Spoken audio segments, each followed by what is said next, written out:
आगे बढ़ो, हम तुम्हारे साथ हैं। आपली निशाणी धनुष्यबाण, आपली निशाणी कमळ, महायुतीचा विजय असो।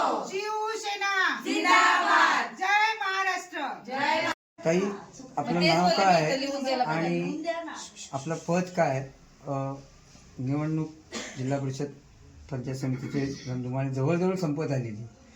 काय आपण ह्या प्रभागात फिरत असताना काय समस्या जाणवल्या आणि येणाऱ्या निवडून आल्यानंतर आपले उमेदवार निवडून आल्यानंतर आपले पुढील विजन काय असणार आहे? सर्वात आधी मी तुम्हाला माझा परिचय देते.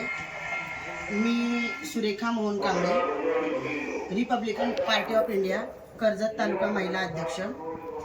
आणि मी जर सुरेशदादा टोकरेंवर आत्ता जे उमेदवार आहेत, झेडपीच्या उमेदवार सुनीताताई टोकरे, त्यांचे मिस्टर ज्यावेळेस जिल्हा अध्यक्ष होते,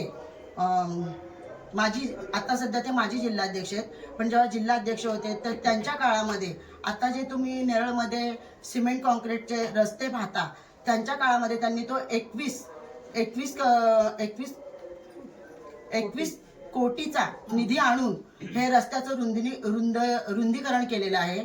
त्याच्यानंतर त्यांनी हे जे आता रस्ते, लाईटीचे पोल वगैरे हे हटवून मोठे रस्ते केलेले आहेत. पार्किंगची व्यवस्था त्या काळामध्ये त्यांनी सगळ्यांना म्हणजे ग्रामपंचायत तर्फे सांगितली होती. त्यानंतर आरोग्य केंद्रामध्ये, आमच्या येथील जे आरोग्य केंद्र आहे नेरळमध्ये, त्या आरोग्य केंद्रामध्ये कधी औषधांचा पुरवठा कमी पडून दिला नाही. ॲम्ब्युलन्सची व्यवस्था त्यांच्या काळामध्ये अगदी व्यवस्थित होती.